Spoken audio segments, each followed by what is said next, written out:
O Centro Espírita Pai José Cambinda convida todos, independente do credo, a participarem da corrente Elos Unidos, para fortalecer ainda mais as inúmeras correntes que já estão sendo realizadas, visando ao bem-estar de todos os seres da nossa casa, o planeta Terra, neste momento tão desafiador. Todos os dias, pare por 3 minutos às 18 horas.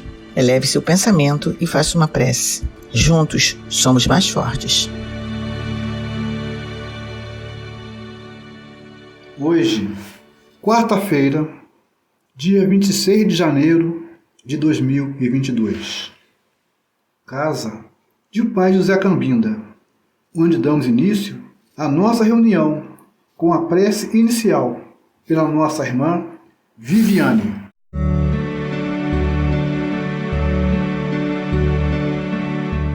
Deus, luz do mundo, Jesus, farol nos guiar no meio da escuridão, criada por nós mesmos. Diante de tantas dificuldades que temos enfrentado nos últimos tempos, pedimos que nos concedam calma e paciência para suportarmos com resignação esta fase passageira. Podemos não ter a real noção do porquê de tanta dor, mas certamente a vossa sabedoria entende ser esse o melhor caminho para o nosso aprendizado. Dê-nos a cada instante a certeza de estarmos amparados, a fim de aguardarmos resilientes e com os braços abertos, prontos para um doce abraço, esse futuro venturoso e de alegrias que se abrirá em breve diante de todos nós. Que assim seja.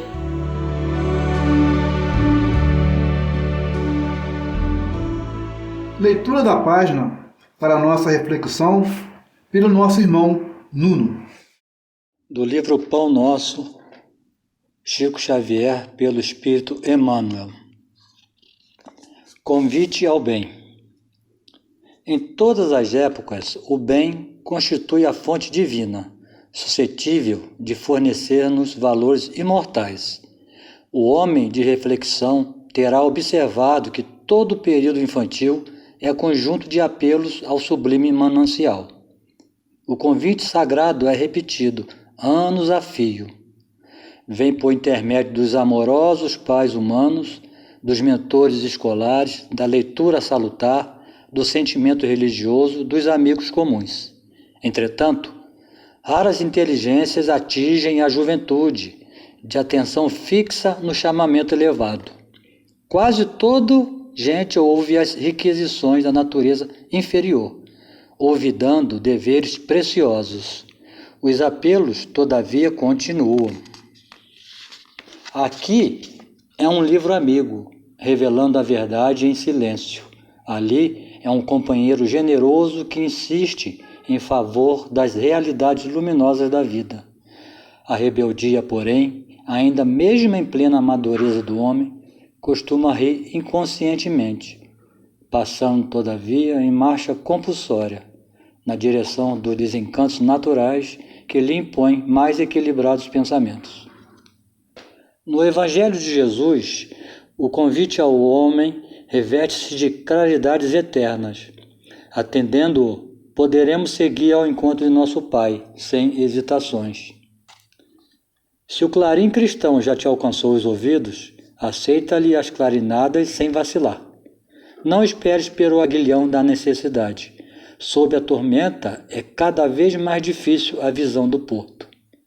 A maioria dos nossos irmãos na terra caminham para Deus, sob o ultimato das dores. Mas não aguardes pelo açoite de sombras, quando podes seguir calmamente pela estrada clara do amor.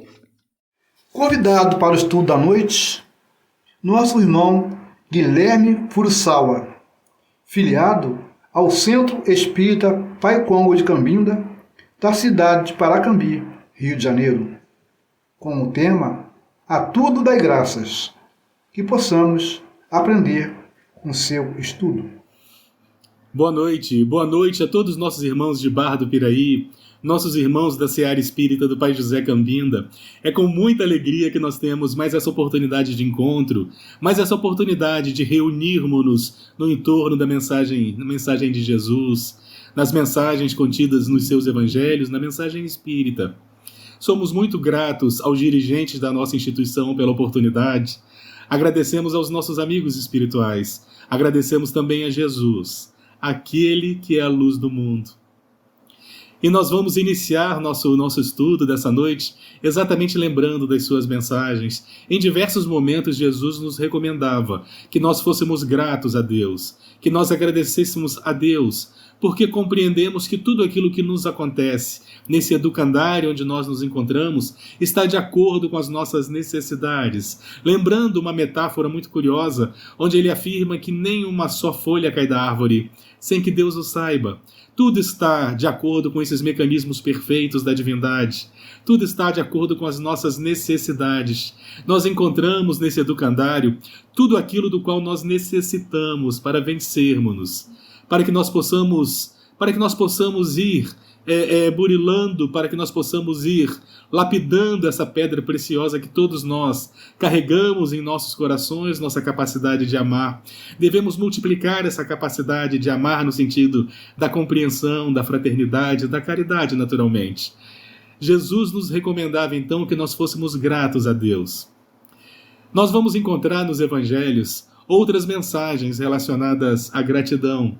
Nós temos um personagem muito especial, a figura do apóstolo Paulo, um dos mais importantes intérpretes da mensagem cristã na primeira hora, a mensagem de Jesus. Ele que era, como nos informam os Espíritos, um personagem extremamente inspirado, que corajosamente saiu em peregrinação disseminando as mensagens da Boa Nova.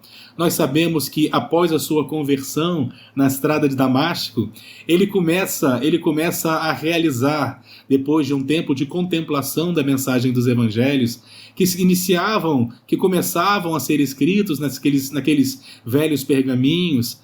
Ele começa então a entender, a compreender, a interiorizar a mensagem dos evangelhos, e tão logo ele se encontre apto, ele inicia as suas chamadas viagens missionárias. A primeira viagem missionária que ele faz é para Corinto, uma cidade grega, passando por diversas cidades pelo caminho, sempre disseminando a mensagem da Boa Nova.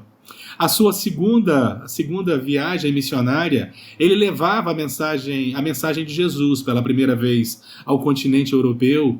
Ele vai então para as terras da Macedônia, e lá na terra da Macedônia, ele visita diversas comunidades, entre elas Tessalônica. A verdade é que ele leva a mensagem de Jesus ao redor de todo o Mediterrâneo, de cidade em cidade. Existe até uma passagem muito curiosa. Quando ele saía de Atenas, já se encontrava bastante enfermo, bastante debilitado, quando seus companheiros que o aguardavam faziam para ele uma proposta para que ele encerrasse a viagem embarcado, passando exatamente para que ele pudesse então ganhar tempo, para que ele pudesse repousar, para que ele pudesse descansar. Ele recusa-se porque ele tinha necessidade de passar de cidade a cidade, peregrinando a pé, disseminando as mensagens do amor, as mensagens da esperança, as mensagens de Jesus. Mas no momento em que ele se encontrou extremamente alquebrado, cansado, combalido, exausto, não tendo mais condições de realizar as mesmas jornadas, as mesmas peregrinações, nós não podemos esquecer que ele dezenas de vezes foi açoitado, apedrejado, esteve preso, até um naufrágio aconteceu com ele. Então, quando ele se encontrava bastante cansado, a ponto de não ter mais condições de implementar as suas jornadas, as suas peregrinações, para disseminar a mensagem da Boa Nova, ele então tem uma ideia muito curiosa. Ele recebe uma sugestão e acata essa ideia, a ideia dele escrever cartas. Ele não tinha mais como se dirigir a determinadas cidades distantes, então ele começa a escrever cartas, que ficaram famosas, são as famosas epístolas de Paulo, fazem parte dos textos dos textos do chamado Novo Testamento, está lá unido aos evangelhos. Então nós temos nas epístolas de Paulo a mensagem de Paulo, as interpretações que Paulo fazia da mensagem de Jesus, orientando exatamente diversas comunidades cristãs, diversos desses personagens. Isso teria acontecido exatamente na década de 50 da era cristã. Logo nos primeiros anos da década de 50, então, surgem as epístolas, as cartas que Paulo escrevia. Ele escreveu para a Europa, ele escreveu 2 vezes ou 2 epístolas aos Tessalonicenses, aos cristãos que ele havia reunido na cidade de Tessalônica. E é exatamente nessa epístola que nós encontraremos a mensagem de Paulo que vai nortear os nossos estudos.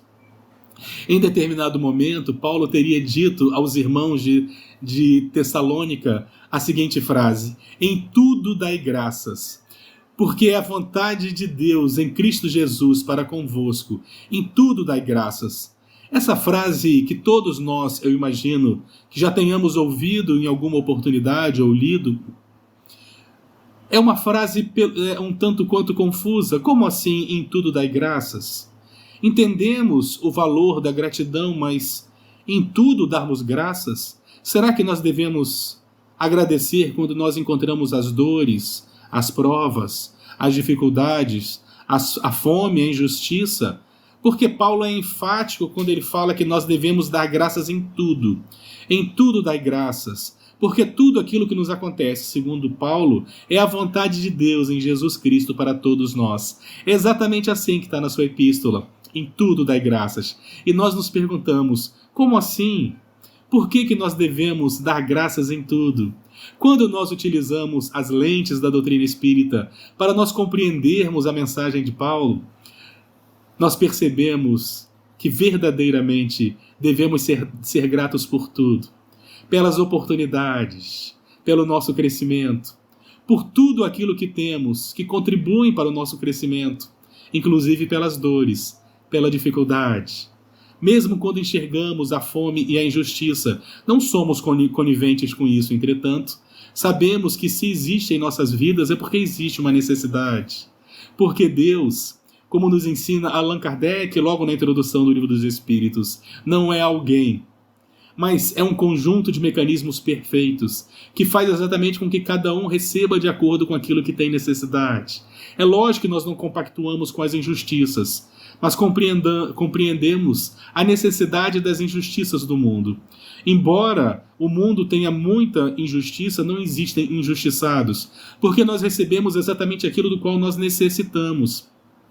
E é sempre uma oportunidade para que nós possamos exercitar a nossa solidariedade, a nossa compreensão, o nosso perdão, naturalmente. E devemos sempre lutar contra as injustiças e as dificuldades, a fome, naturalmente, mas sem nenhum tipo de rancor, sem nenhum tipo de mágoa. É isso que a doutrina espírita nos ensina. Aquilo que acontece conosco está sempre de acordo com as nossas necessidades de crescimento. Acontece conosco sempre, invariavelmente, aquilo do qual nós necessitamos. Não devemos nunca compactuar com os erros, compactuar com a injustiça. O que a doutrina espírita nos propõe é que nós não nos rebelemos no sentido do rancor, porque nós compreendemos a necessidade das provas, mas ai daquele que promove a injustiça, é assim que nos ensina o Evangelho Espírita. Sempre que cruzam nossos caminhos, irmãos que passam por duras provas, passam porque está de acordo com a necessidade deles, nos ensinam os Espíritos, mas não cruzam o nosso caminho ao acaso. E aquelas pessoas que passam pelo nosso caminho em dificuldade, que cruzam nossos caminhos nas encruzilhadas da vida, essas pessoas não cruzam à toa, talvez seja nosso compromisso socorrê-las. É assim que nós encontramos no capítulo 12 do Evangelho Espírita. Meus irmãos, sejamos gratos a tudo, até mesmo pelas provas, pelas dificuldades, porque nós compreendemos que são exatamente os momentos difíceis que nos robustecem, são grandes oportunidades de resgate, são grandes oportunidades de crescimento. Sejamos gratos, por mais que no momento em que nós passamos pela dificuldade, nós não a compreendamos, mas sendo Deus amor, é necessário que nós passemos por isso. Então, agradeçamos, porque a gratidão é terapêutica. Nós sabemos que a gratidão, ela não se inicia exatamente com a mensagem cristã. Diversos séculos anteriores, muitos filósofos já nos falavam do valor da gratidão, inclusive do valor terapêutico da gratidão. Segundo Antístenes, antigo filósofo grego, a gratidão é a memória do coração. Porque o que é sermos gratos? A gratidão é nós reconhecermos o bem que nos foi feito. É nós atribuirmos valor ao bem que nos foi feito. Manifestemos gratidão, porque a gratidão faz bem, não apenas àquele que a expressa, mas também àquele que a recebe. Sejamos gratos e manifestemos nossa gratidão, porque faz bem. E quando nós vibramos nas sintonias da gratidão, que é terapêutica, todo o nosso corpo responde de uma forma diferente, não à toa, por exemplo. Quando nós pegamos a filosofia havaiana, que tem estado na moda ultimamente, e nós espíritas reconhecemos os seus valores terapêuticos, existe ali uma proposta dentro do Ho Oponopono sobre a gratidão, de nós manifestarmos nossa gratidão. É porque nós temos tanta dificuldade. Nós ainda temos tanta dificuldade de fazermos essa meditação que mostra exatamente o valor da gratidão e o quanto nós devemos ser gratos em nossas vidas. Às vezes nós ignoramos, passamos direto ou não vemos importância nisso, mas a verdade é que a gratidão, o sermos gratos, por tudo darmos graças, ela tem um valor terapêutico muito importante para todos nós. Todos nós que buscamos no nosso caminho o rumo da felicidade, através das mensagens espíritas. A gratidão é, com certeza, uma importante ferramenta nesse sentido. Dizia o apóstolo Paulo, por tudo dai graças. Sejamos gratos pelo pão nosso de cada dia.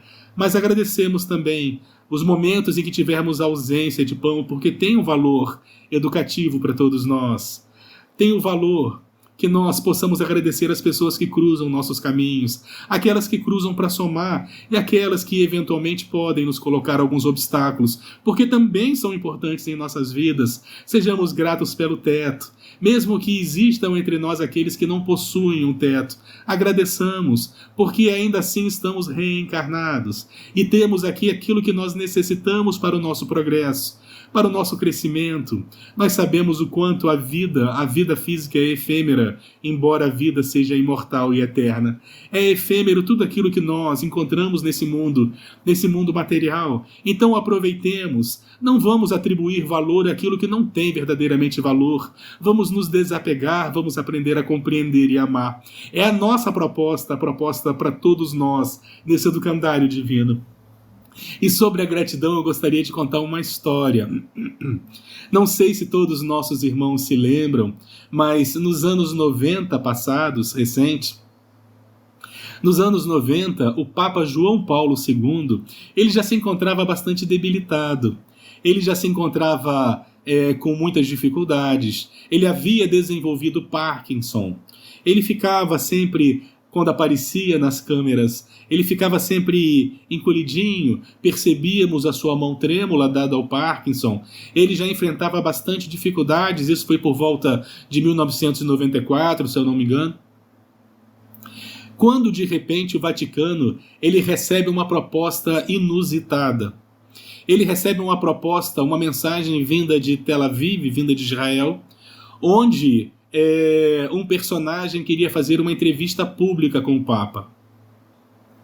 A princípio, o Vaticano recusa, porque o Papa encontrava-se bastante debilitado, mas esse personagem que pedia entrevista pública com o Papa, ele insiste, e depois de alguma movimentação política, nós sabemos, por exemplo, que os Estados Unidos, aliados de Israel, fizeram pressão em diversos países europeus. O Vaticano acaba então cedendo essa entrevista pública com uma condição. Essa entrevista seria feita no Vaticano e utilizariam as TVs, utilizaria a TV do Vaticano, porque se houvesse qualquer desconforto, eles desligariam as câmeras para preservar a imagem do Papa.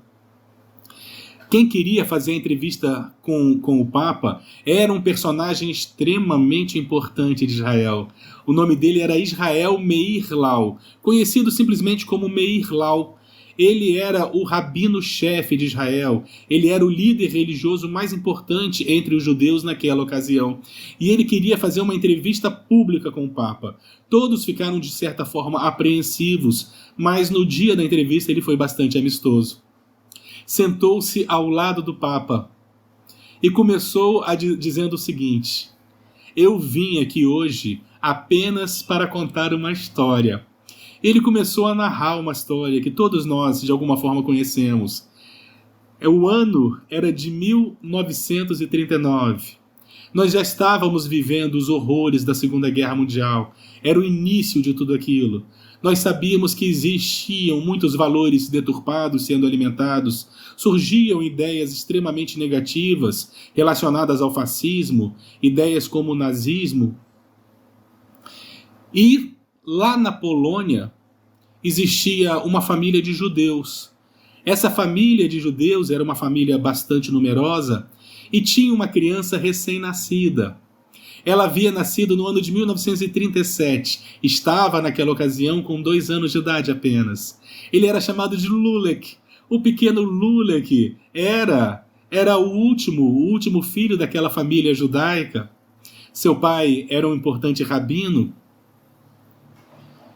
Acontece que, infelizmente, as tropas nazistas invadem a Polônia logo no início da guerra, sitiam diversas cidades, e tão logo eles invadem, eles logo iniciam as perseguições aos judeus, eles que demonizavam a figura dos judeus, que culpavam a figura dos judeus por tudo de ruim que acontecia, nisso que culminaria com o Holocausto. Logo em seguida se formariam os guetos e os campos de concentração, e eles assassinariam cerca de 6 milhões de judeus.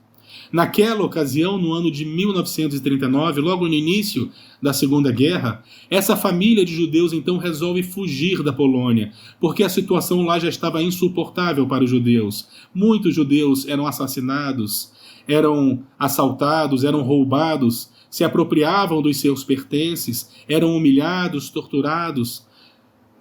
E aquela família então resolve fugir da Polônia, mas eles não teriam condições de fugir. Sendo a família numerosa, com muitas crianças, eles não teriam condições de fugir com o pequeno Lula, que tinha apenas 2 anos de idade.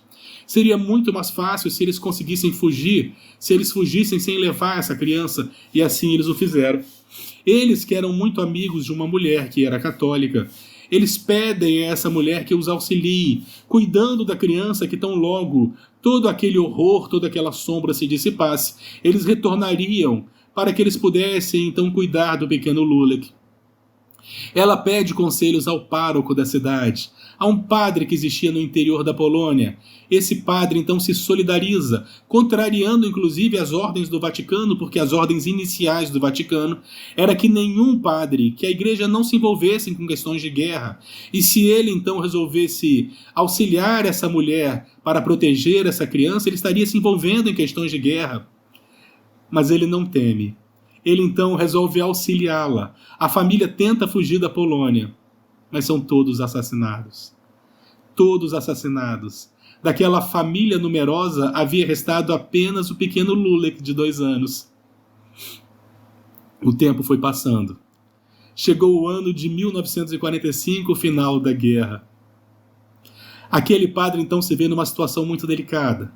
Ele se vê numa situação muito delicada porque aquela criança não tinha mais família na Polônia, foram todos assassinados. Entretanto, ele sabia que aquela criança devia ser devolvida aos seus familiares. Houve uma pressão da comunidade católica para que ele batizasse a criança, e ele se recusou a fazê-lo. Ele sabia que aquela criança era judia, e não tinha ele o direito de converter ou de mudar isso. Ele então sai numa empreitada, escrevendo diversas cartas para diversos países do mundo, tentando encontrar alguém da sua família, alguém que ainda estivesse vivo. E acontece que ele encontrou. Ele encontrou um parente próximo do pequeno Lulek. Lulek, que agora tinha cerca de 8 anos de idade. Ele descobriu na Palestina, lembrando que lá não existia ainda o Estado de Israel, ele descobriu que lá na Palestina existiam parentes, e ele envia a criança para lá. ele envia a criança para lá, depois de ter se recusado a converter essa criança no batismo, ele que era extremamente ético. Então, o rabino-chefe de Israel contava essa história para o Papa. Ele contava essa história do pequeno Lulek, que havia sido salvo graças à intervenção desse pároco, desse padre no interior da Polônia. O Papa, então, com muita dificuldade, ele vira-se para o rabino e pergunta: mas você tem notícias dessa criança? O que o rabino-chefe de Israel teria respondido: sim, sou eu. Eu sou o pequeno Lulek. Israel Meir Lau, o rabino-chefe de Israel, era aquela criança salva pelo padre no interior da Polônia. E completa dizendo: e aquele padre se chamava Karol Wojtyła. Era ele, era o Papa. O Papa havia salvado aquela criança dos horrores da guerra, de ser dizimado junto com a família.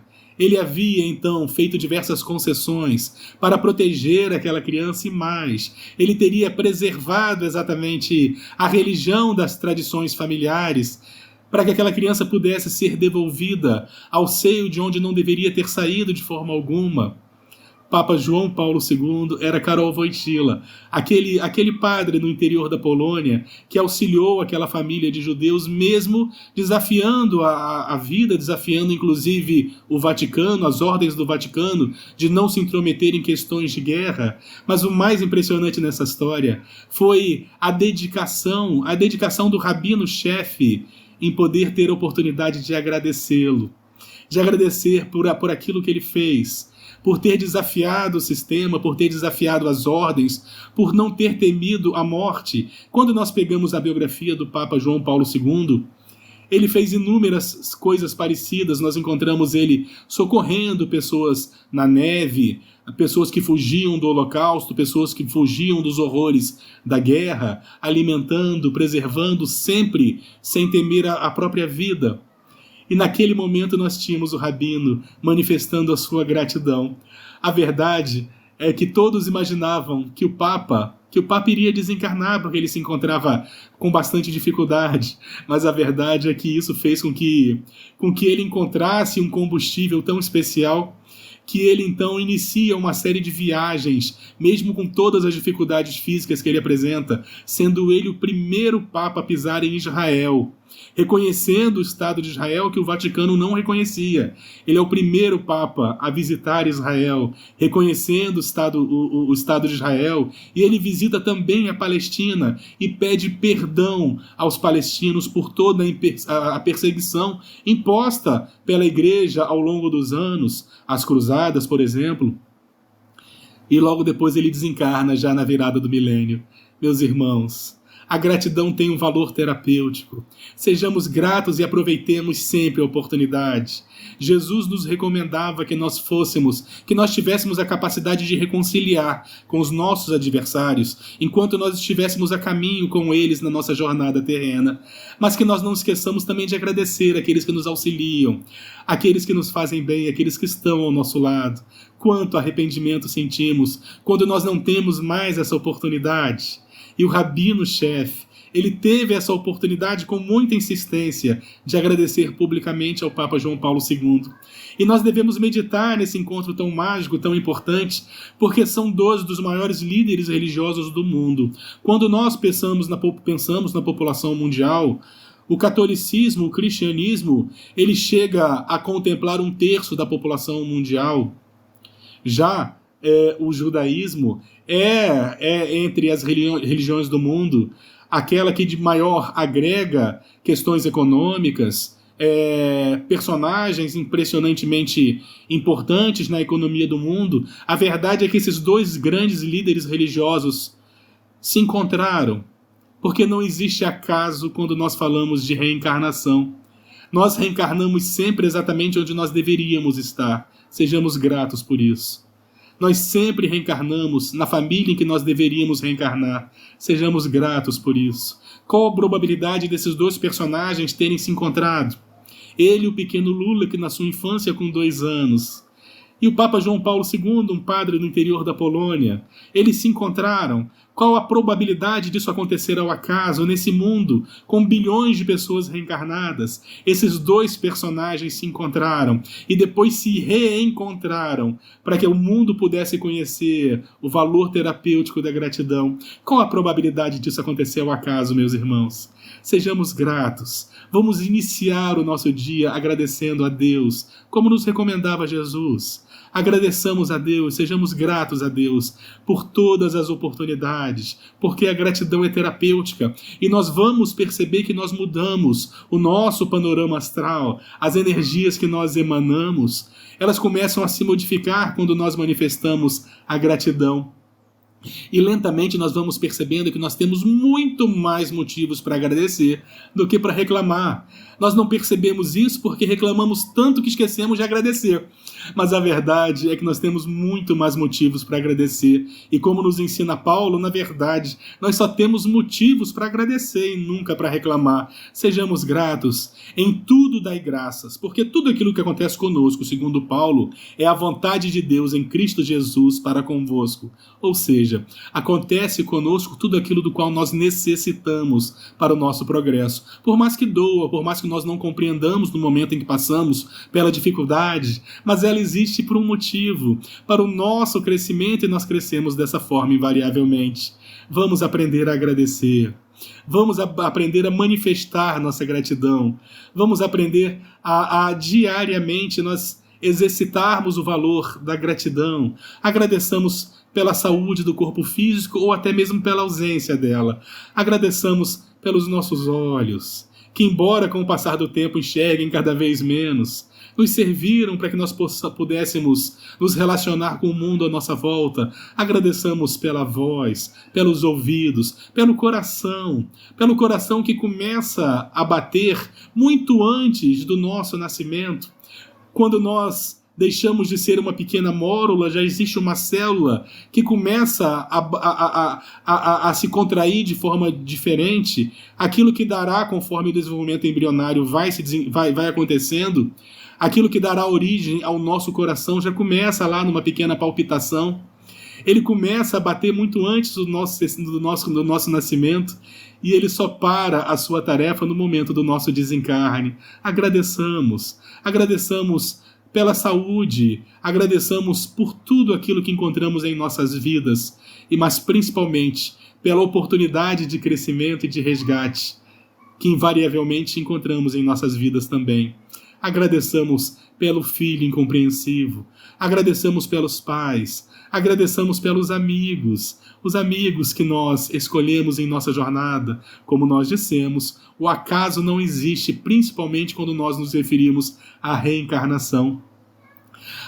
Na reencarnação não existe erro ou algo do tipo, eu estou nessa família ao acaso, acho que Deus errou. É natural que não. Estamos exatamente onde nós deveríamos estar. Ah, Guilherme, mas eu não tenho afinidade com ninguém. Então reencarnou para isso. Para que nós possamos, através da compreensão e do perdão, aprendermos a vencermos-nos e nos relacionarmos positivamente. Ninguém cruza o nosso caminho por acaso. Nos ensinam os Espíritos. Meus irmãos, que esse ano que se descortina, o ano de 2022, seja para todos nós um ano de muita esperança e muita gratidão. Que nós possamos trazer Jesus para dentro dos nossos corações e que os amigos espirituais possam aproveitar essa oportunidade em que nós mudamos o nosso padrão de vibração, mudamos os nossos pensamentos, em que nós alimentamos a terapêutica da gratidão para estar mais presentes em nossas vidas. Nós perceberemos que tudo vai se modificar. A mudança começa em nós, nos nossos pensamentos, nos nossos sentimentos, e logo nós a encontraremos em nossas atitudes. Esse é o nosso objetivo na Terra.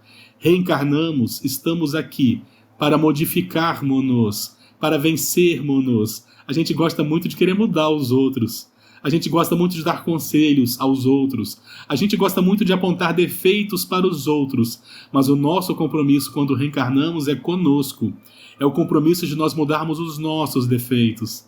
Nós mudarmos os nossos sentimentos. Educarmos os nossos sentimentos para melhorarmos na nossa saúde moral. Que a paz de Jesus permaneça entre nós. A seguir, elos que unem, dedicados aos espíritos desencarnados que procuram a casa de Pai José Cambinda. Senhor, fazei de mim um instrumento da vossa paz. Onde haja ódio, consenti que eu semeie amor. Perdão, onde haja injúria. Fé, onde haja dúvida. Verdade, onde haja mentira. Esperança, onde haja desespero. Luz, onde haja treva. União, onde haja discórdia. Alegria, onde haja tristeza. Ó Divino Mestre, permiti que eu não procure tanto ser consolado quanto consolar,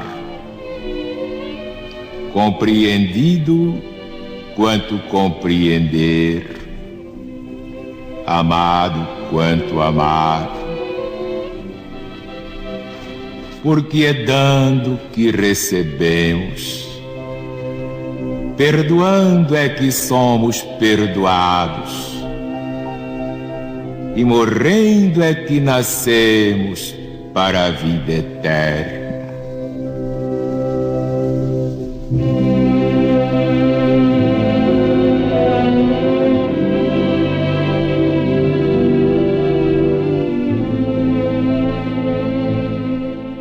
Chegou o momento de recebermos a falange indiana, comandada por Zartur. Esta falange não incorpora, atua através dos nossos pensamentos, farão a fluidificação da nossa água, portanto, estejamos receptivos para recebê-los.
Prece final. Pai amantíssimo, agradecido por todos os trabalhos serem realizados com êxito e por todas as benesses espargidas em todos da assistência e pela oportunidade de trabalho. Peço licença e permissão a vós para poder encerrar os trabalhos com louvado seja Deus e nosso Senhor Jesus Cristo. Agradecido a todos os participantes e fica o convite para a próxima reunião, dia 2 de fevereiro de 2022. Boa noite e ótima semana a todos.